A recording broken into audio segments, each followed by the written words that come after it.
Chapter 6 of Wave Me Goodbye. This would have been your Rick activity today, and I know a lot of you on question 8 would have been drawing your pictures of Mrs. Waverley, and that is one of the first illustrations of this chapter. So I'll show you it and we'll see if your pictures were anything like the ones illustrated by Nick Sharratt.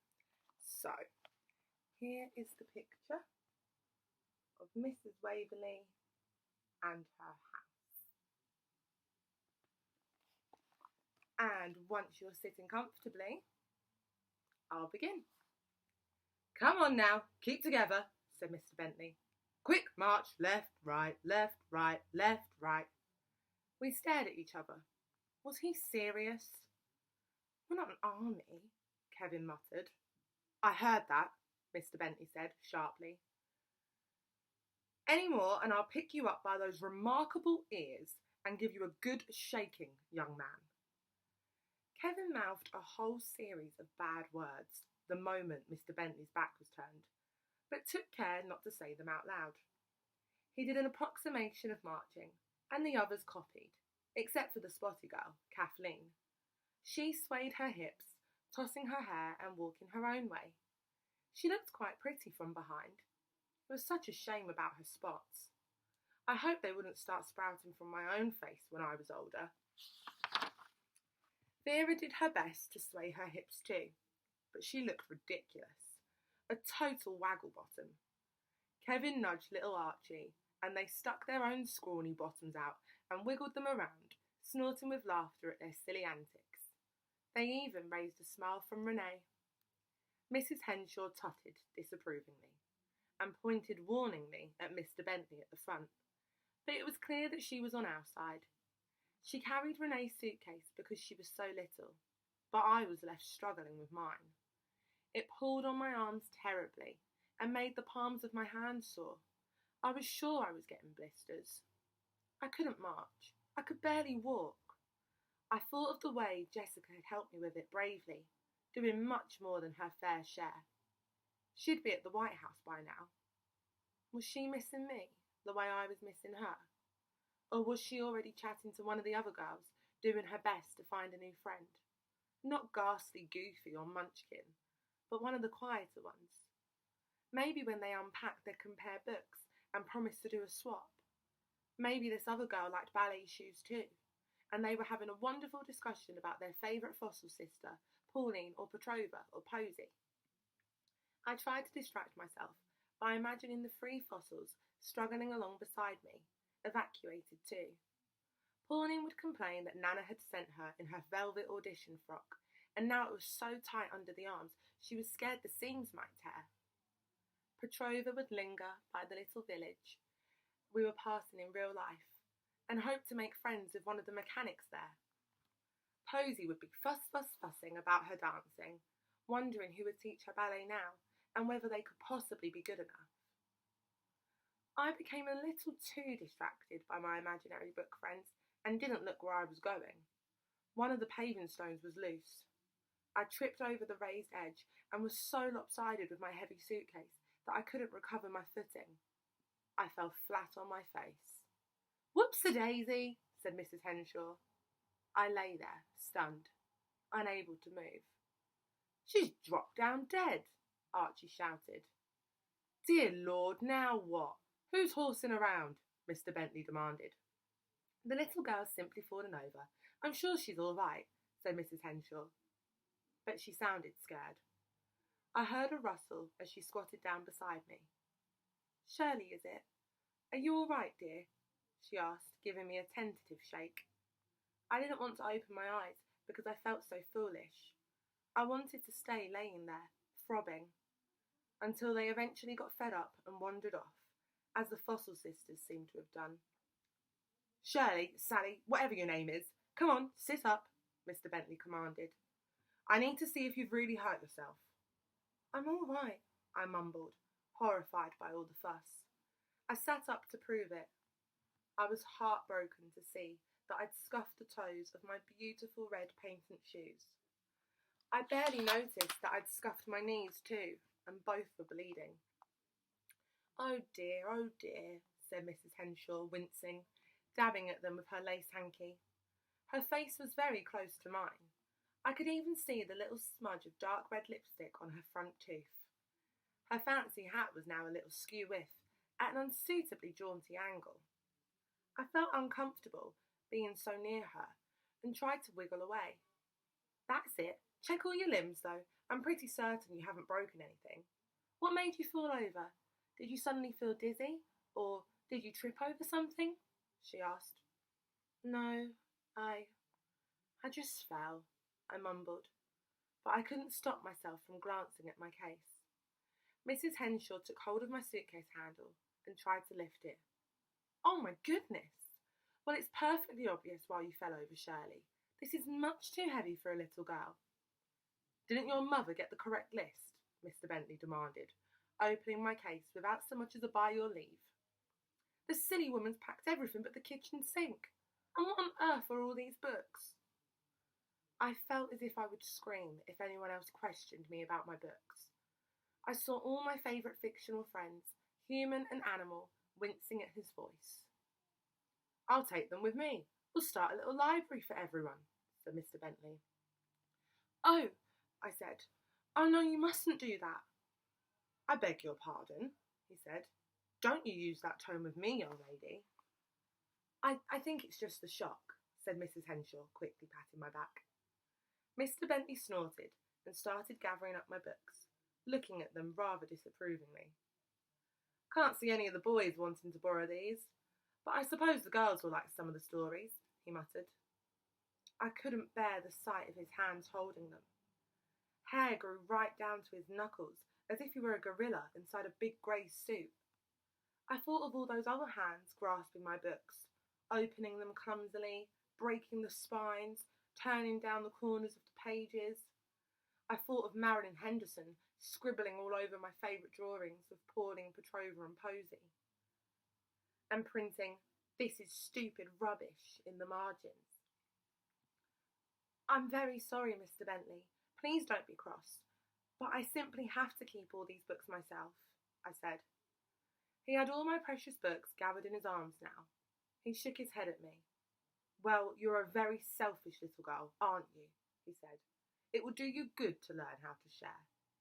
You don't understand, sir, I said desperately. They're not my books. They're my mum's. They were all her favourites when she was a girl. I knew some of them hadn't even been published when Mum was little, but I hoped Mr. Bentley wouldn't know that. Well, when you go home again, I dare say you can return them all to her.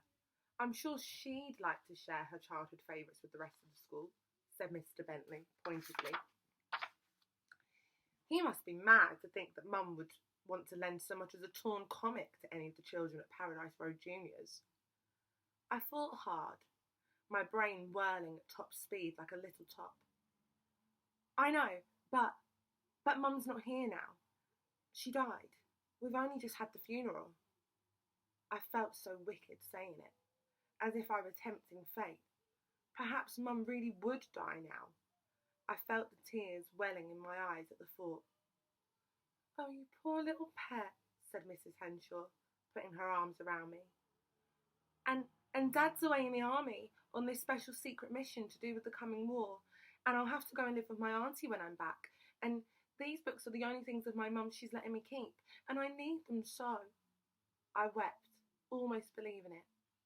There now, said Mrs. Henshaw, pressing me to her large tweed belly.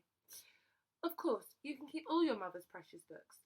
Don't worry, I'll mention it when we find your new home, and make sure you can have them all by your bedside, dear. Isn't that right, Mr. Bentley? Mr. Bentley didn't look as if he agreed at all, but he didn't argue any further. He put them all back in my suitcase, tossing them in as if they were quoits, and when he saw Mrs. Henshaw looking at him, he gave the top of my head a quick dog pat. Now, he said. Your mum's died, Vera asked, peering at me through her thick glasses. She clearly wasn't very quick on the uptake. I nodded solemnly. I think my mum's died, Archie said, matter-of-factly. I'm sure that's not true, said Mrs. Henshaw. But you don't know, said Kathleen. When the war starts and all the bombs come, all our mums could get blown up. My mum? Said Vera, looking as if she were going to start crying too. Mr. Bentley flashed me a look that said, "Now see what you've started. Come along, children, let's stop all this morbid nonsense." "You're going to need a bandage, Shirley," said Mr. Bentley. "Anyone got another spare hanky?" Archie didn't have one, nor did Vera or Renee. Kathleen might have, but she was keeping it to herself. Kevin offered one, but it was grey and in a disgusting state. Mrs. Henshaw reeled back at the sight of it and shook her head. Then she looked up at Mr. Bentley. "Aha! I can see a lovely clean white hanky peeping out of your top pocket, Mr. Bentley," she said. He sighed and handed it over. Mrs. Henshaw bound it tightly around the worst knee. "There now, that should stomach the flow. Now let's see if you can walk on those poorly legs." She helped me up, and I walked gingerly. "There, right as rain." "Come along then, troops. It'll be getting dark soon. This good lady needs to find you all a decent roof over your heads." I struggled to lift my suitcase. Mrs. Henshaw looked pointedly at Mr. Bentley. "We don't want her tripping all over again," she said. He sighed and seized the handle from me. "Good Lord," he murmured, but he carried it for me. "And you, lad, Kevin, is it? Take Shirley's arm," said Mr. Bentley. I don't know which of us looked more appalled, Kevin or me. "I'm not taking her arm, miss. She's not my sweetheart or my sister or nothing," said Kevin. "I simply need you to help her walk." "I'm not suggesting you become betrothed," said Mrs. Henshaw, laughing heartily. "I don't need any help," I insisted, but she took hold of my arm and forced my hand to grip Kevin's bony elbow. "There now," she said. So we straggled on around the village. I had to stay hooked onto Kevin, smelling his musty, unwashed clothes. We couldn't walk properly together because we were such different sizes. He took great strides, while I was reduced to hobbling. I felt the blood soaking through Mr. Bentley's handkerchief. It started trickling down into my sock. If it got stained red, it would match my patent shoes. My toes were so sore and cramped. Perhaps they were bleeding too. I wondered how long it would be before every drop of blood drained out of my body, and I collapsed like an empty paper bag. Mrs. Henshaw knocked on various doors. Her message was the same at each one. "Hello there. So sorry to trouble you. I'm Mrs. Henshaw from the Hall, chairman of the Women's Institute. I'm sure you've seen me around the village. I've been appointed to put these young children in a nice home. According to my list, you haven't yet volunteered to be a foster parent. I'm sure you'd like to take 2 of these children. 2 girls, 2 boys, 1 of each." She edged forward as she spoke, getting a foot in the door in an intimidating fashion. But it didn't work. The villagers shook their heads and muttered excuses. One simply slammed the door in her face. "We don't want any London kiddies, thanks. And you can plead till you're blue in the face, but we don't have to, not if we don't want." "There's no law that says we've got to," they retorted. "Wish there was a law," Mrs. Henshaw muttered. "Really, I'm ashamed of some of these meadow ridges." "Could we not try the next village?" Mr. Bentley suggested. "That's a good 5 miles away. It's much too far for the children to walk, and it would be a nightmare trying to find transportation." "I have a car, but my husband is using it for business," she said. "No, we must keep pressing on." "Certainly," said Mr. Bentley. But it seemed a hopeless task. Mrs. Henshaw kept consulting her lists and trying all the homes that didn't yet have two allocated evacuees. But people shook their heads determinedly, and one fierce couple even threatened to set the dogs on us. They were 2 barking Alsatians, straining at their leashes, and even Mr. Bentley looked frightened and backed away rapidly. Then, at last, one woman softened when she opened the door of her tiny cottage and saw us all standing on her garden path. "I've got 5 kiddies of my own, 3 boys and 2 girls, all in one room. Still, I dare say, I might just squeeze in one more. I'll take a small girl if you've got one," she said cheerily. I hunched up, trying to look extremely small, but it didn't work. Renee was much smaller than Kathleen or Vera or me. She got taken in, and the rest of us were left. Mrs. Henshaw tried the houses at the end of the village. She crossed her fingers as she marched up the overgrown path of the very last house. A large square one, like a child's drawing. She knocked loudly on the door and waited. Then she knocked again, and still waited. "It's obvious nobody's in," said Mr. Bentley, looking at his watch. "I'll try once more," said Mrs. Henshaw, doing so. "It might take them a little time, and I suspect they're hard of hearing." As she spoke, a very elderly lady in a lavender frock opened the door, and we glimpsed another similar lady standing a few paces behind her. "Ah, Miss Robinson, and, Miss Robinson. Hello there. So sorry to trouble you. I'm Mrs. Henshaw from—" "Oh, we know who you are, dear," said the Miss Robinson at the door. She peered at us curiously. "Oh my, are these the poor little children from London?" We drooped uneasily. "Stand up straight," Mr. Bentley hissed. The first Miss Robinson looked at him. "Are you their father?" she asked. He looked appalled. No, madam, I'm their headmaster," he said, enunciating the word with exaggerated care. "I'm trying to find a home for the last of my pupils." "We wondered if you and your sister would care to take any of them," Mrs. Henshaw asked.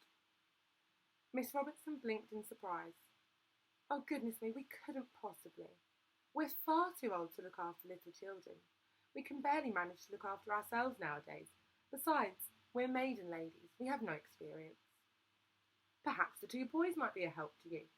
Fetching and carrying and doing a little gardening," Mrs. Henshaw suggested. "Oh, definitely not. We couldn't cope with noisy boys," said Miss Robinson. "I'm sorry, Miss Henshaw, but it simply won't do." She made to close the door, but her sister came forward and stood shoulder to shoulder with her. "Perhaps one of the girls," she said timidly. The first Miss Robinson looked astonished. "I'm sure a girl wouldn't be too noisy," the second sister said. "Just look at them, poor little mites. They look exhausted. I think we could take a girl, perhaps two at a push."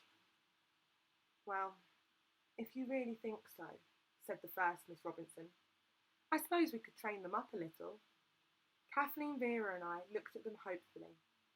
I didn't particularly want to go and live with two ancient old ladies, especially as it seemed likely they'd want to turn us into housemaids. But neither did I want to spend the rest of the night traipsing to the next village, and then the next, and the next. And I'm going to pause there and continue this in the next video. I wonder which two girls out of the three are going to get picked. Bye, everyone.